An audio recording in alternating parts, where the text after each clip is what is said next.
sarees పట్టు సంబరాలు. Win 5-gram gold coin, 3 winners every week on purchase of 10,000 rupees. Cases దగ్గర కానీ ఎలా హ్యాండిల్ చేసుకోవాలి ఏంటి ఈ నాలెడ్జ్ అంతా కూడా ఆ 1.5 year సిచ్యువేషన్ లో నాకు వచ్చింది. అక్కడ చాలా చూసాను లైఫ్ ఆ 1.5 year లో. సో 20 years లో మొత్తం జీవితాన్ని చదివేశారు. ఆ 20 years ఆఫ్ మై ఏజ్ ఆ 1.5 year లో మొత్తం లైఫ్ మీద మీ పర్సెప్షన్ మారిపోయింది. అక్కడ అంటే it changed my lot. Got it. Bunny Vas గారు, మీ కెరియర్ ఫాలో అవుతున్న ఎవరికైనా సరే అసలు మీరు ఇండస్ట్రీలోకి ఎలా వచ్చారు, ఇవాళ మీరు ఈ స్థాయిలో ఎలా ఉన్నారు అని అంటే ఎవరైనా సరే వెనకాల బనివాస్ వెనకాల అల్లు అరవింద్ ఉన్నారు అనేది సుస్పష్టంగా అందరికీ తెలిసిన అంశం. ఈ నేపథ్యంలో జీవితంలో దేవుడు కొంతమంది మనుషుల్ని ఒక పర్పస్ కోసమే పరిచయం చేస్తారు. డెఫినెట్లీ వాళ్ళ వల్ల లైఫ్ మారిపోతుంది దానికి మిమ్మల్ని చూసి మీ అసోసియేషన్ విత్ అల్లు ఫ్యామిలీ చూసి నేను ఐఎస్ ఇది కరెక్టే అయి ఉండొచ్చు అని అనుకుంటాను. అలా కొన్ని divinely persons in your life నేను అరవింద్ గారితో కాకుండా ఇంకెవరున్నారు? అరవింద్ గారితో కాకుండా అంటే దిల్ రాజు గారు, సుకుమార్ గారు, they are the very important people in my life. నాకు కెరియర్ చేంజ్ చేయడంలో కానీ లేదంటే నాకు ఇంకొక అదర్ స్టెప్ ఇవ్వడంలో కానీ అపార్ట్ ఫ్రమ్ అరవింద్ గారు అండ్ బన్నీ ఇద్దరు కాకుండా అయితే they are the very most important people in my life.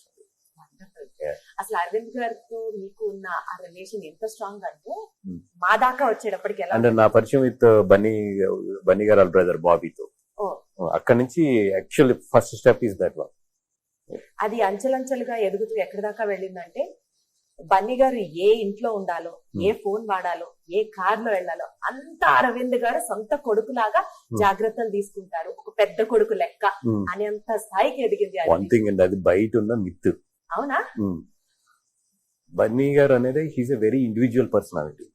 ఆయన డెసిషన్స్ గానీ లేదంటే ఆయన ఎలా ఉండాలనుకునేది ఇది ఏంటంటే he's from especially last 10 years he's very very matured and evaluate అయిపోయిన పర్సన్. ఆయన దానికి ఏంటంటే ఆయన చదివిన బుక్స్ కానీ ఈ కానీ ఇట్లో చూస్తే ఏంటంటే he has very clearly identified his personality. తను ఎలా ఉండబోతున్నాను నెక్స్ట్ 5 years లో తను ఎలా ఉండబోతున్నాను అనేది కూడా ఈరోజు క్లియర్గా ఉంటాడు అతను. సో ఇదంతా బయట ఏంటంటే ఏదో అరవింద్ గారు చూసుకుంటారు, బనివాస్ గారు చూసుకుంటారు అనేది మిత్. ఇది అంటే మీరు మీ పరంగా అరవింద్ గారు మిమ్మల్ని సొంత కొడుకులా అడాప్ట్ చేసేసుకున్నారు అన్నది ఒక వర్షన్ అయితే, ఇది ఒక క్వశ్చన్ ఇప్పుడు నేను అడిగింది. ఓకే అండి. లేదండి 100% ఆ ఇంట్లో అయితే మాత్రం వాళ్ళ ముగ్గురు అబ్బాయిలతో పాటు నన్ను ఈక్వల్ గానే చూస్తాడు. దాంట్లో అసలు డౌటే లేదు. చాలా హ్యాపీ అనిపిస్తుంది కదండి లైఫ్ లో. ఒక పాయింట్ లో ఎవరో తెలియని వ్యక్తి అలా క్లోజ్ అయిపోయి ఈరోజు ఫ్యామిలీలో ఒక ఇంపార్టెంట్ పర్సన్ అయిపోయినందుకు గాను మీ సక్సెస్ గా చూస్తారా, లక్ అనుకుంటారా? లక్ అండి అది ప్యూర్ లక్ అండి. హంబుల్ ఆన్సర్ తెలుసా సార్ ఇది? లేదు, ఇట్స్ ప్యూర్ లక్. ఇదేదో నా గ్రేట్ దీని వల్ల వచ్చింది, నా కష్టం వల్ల వచ్చింది అంటే తప్పది. చాలా కష్టపడే వాళ్ళు, నాకన్నా తెలివితేటలు ఉన్న వాళ్ళు, నాకన్నా టాలెంట్ ఉన్న వాళ్ళు చాలా మంది ఉన్నారు ఆయన దగ్గర. ఇవన్నిటిలో మించి నేను ఒక స్టెప్ ఆయన దగ్గరికి వెళ్ళగలిగి ఈ రోజు ఇట్లా ఉన్నానంటే ఇట్స్ ఎక్కడో నా టాలెంట్ అన్నిటితో పాటు ఇది కూడా అంతే. ఎంత హంబుల్ ఆన్సర్ తెలుసా బనివాస్ గారు? చాలా మంది ఒప్పుకోరు ఈ పాయింట్. నా హార్డ్ వర్క్, నా కష్టం ఇదే చెప్తారు కానీ చాలా హంబుల్ గ్రౌండెడ్ ఆన్సర్ అన్నమాట ఇది. లేదండి, అన్నిటితో పాటు ఇది అంతే. రైట్ సరే, ఇందాక మీరు చెప్పిన పాయింట్ కి కంటిన్యూషన్. బనివాస్ గారు బన్నీ గారి పక్కన ఉండగా ఆయన ప్రాజెక్ట్స్ కంపోజ్డ్ గా ఉండడాలు, కాంట్రవర్సీస్ కి దూరంగా ఉండడాలు జరిగింది. ఆయన టీం ఎప్పుడైతే ఉన్నారో పక్కన, అంటే బనివాస్ గారు పక్కన లేకపోతే ఎక్కువ కాంట్రవర్సీస్ చుట్టుముడుతున్నాయి అల్లు అర్జున్ గారిది అన్నది అది మిత్ అంటారా, లేకపోతే అలా జరిగిన సందర్భాలు ఉన్నాయా? Would you have to tell about it? Because మీరు ఒక రైట్ హ్యాండ్ లాగా బన్నీ గారికి. అంటే 2016 తర్వాత when I'm growing as a producer గా ఉన్నప్పుడు అప్పటి నుంచి కూడా ఆయన నేను మాట్లాడుకున్న తర్వాత we have develop team for him. Exactly. ఆయన టీమ్ డెవలప్ చేసుకుంటూ వెళ్ళారు.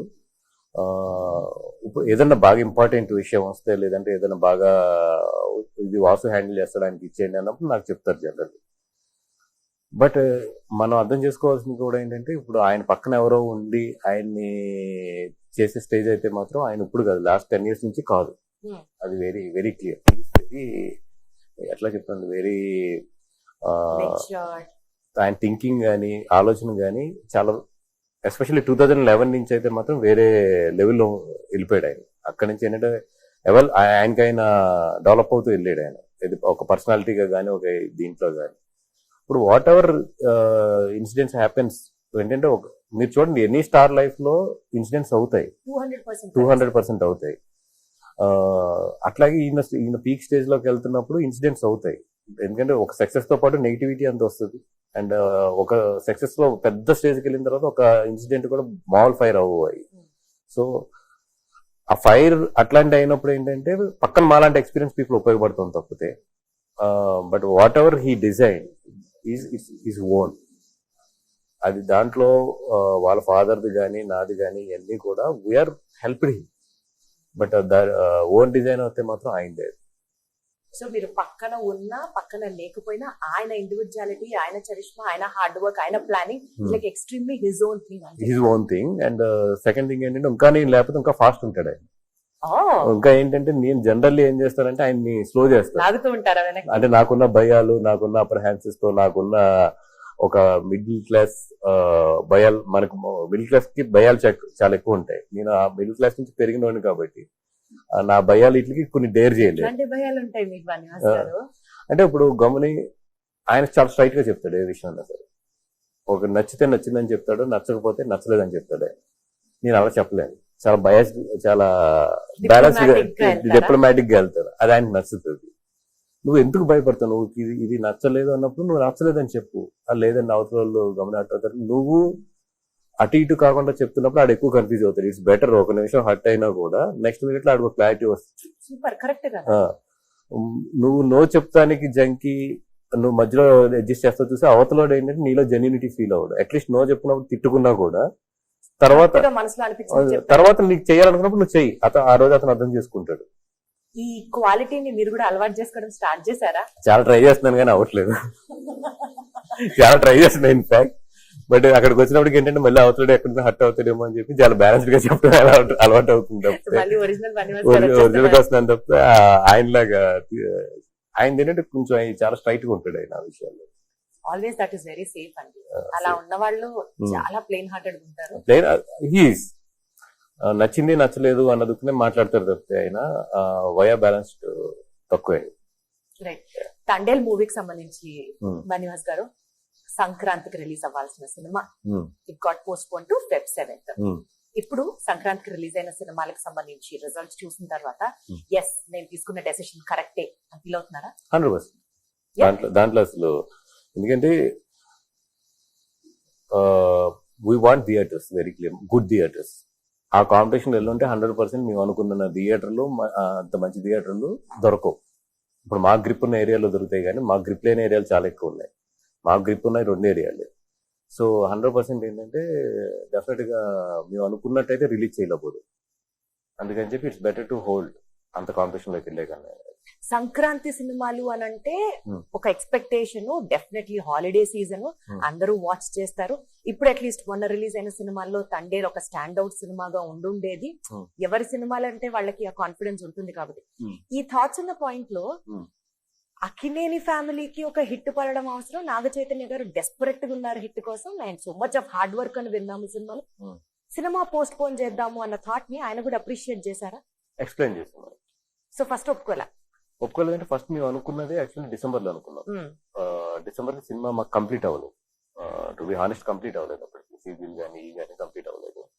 తర్వాత పొంగల్ అనే ప్రపోజల్ వచ్చింది. We never said it's pongal, there is a proposal. Proposal వచ్చినప్పుడు పొంగల్ బెటరా అవుట్ ఆఫ్ ద పొంగల్ బెటరా అన్నప్పుడు we prefer out of the pongal. అదే ఆయన యాజ్ ఎ ప్రొడ్యూసర్స్ గా మా డెసిషన్ ఆయన రెస్పెక్ట్ చేశారు. Super sir. కానీ sir first film you produced was with Naga Chaitanya garu. 14 years తర్వాత మళ్ళీ ఇప్పుడు ఒక సినిమా ఆయనతో చేస్తున్నారు, అది కూడా భారీ సినిమా. ఆ సినిమాలో మొత్తం ప్రాణం పెట్టి చేశారు అన్నది టాక్ నడిచిపోతుంది. టెక్నీషియన్స్, అదర్ టీమ్స్, మీరు కష్టపడడం ఇవన్నీ పక్కన పెడితే నాగ చైతన్య గారు was very particular about the film.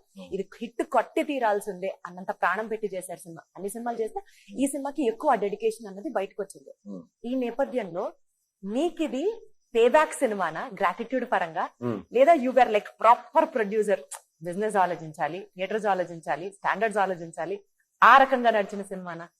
Arvind గారి గురించి ఆలోచించినప్పుడు ఏమో బిజినెస్ ఆలోచించాలనుకుంటారు. When I look into the Chaitanya garu, లేదు నాకు ఈయన ఫస్ట్ సినిమా ఇచ్చారు కదా, ఈ సినిమాతో ఏదో ఒకటి ఆయన మీకు ఇవ్వాలనిపిస్తుంది. అందుకే ఐ టోల్ ఇది 100% 100 crores క్లబ్ లో మీరు అనౌన్స్ చేశారు అందరూ చేశాను. డెఫినెట్ గా అది నేను సక్సెస్ అవ్వగలననే నమ్మకం అయితే నాకు గట్టిగా ఉంది ఆ విషయంలో. ఒక్కొక్కసారి ఒక పాజిటివ్ అవర్ వచ్చేస్తుంది సినిమాకి సంబంధించి కానీ, కొంతమంది మనుషుల్ని కలిసినా గానీ. అలా తండేలు డెఫినెట్లీ అందరికి ఎక్స్పెక్టేషన్స్ ఉన్నాయి. ట్రైలర్ రిలీజ్ అయినప్పుడు కానివ్వండి, సాంగ్స్ రిలీజ్ అయినప్పుడు కానివ్వండి. What is that the best point about Thandel అని మీకు అంత కాన్ఫిడెన్స్ ఎలా వచ్చింది? ఈ సినిమా డెఫినెట్లీ హిట్ అవుతుంది కదా, అంటే ఇది రియల్ గా జరిగింది కదా.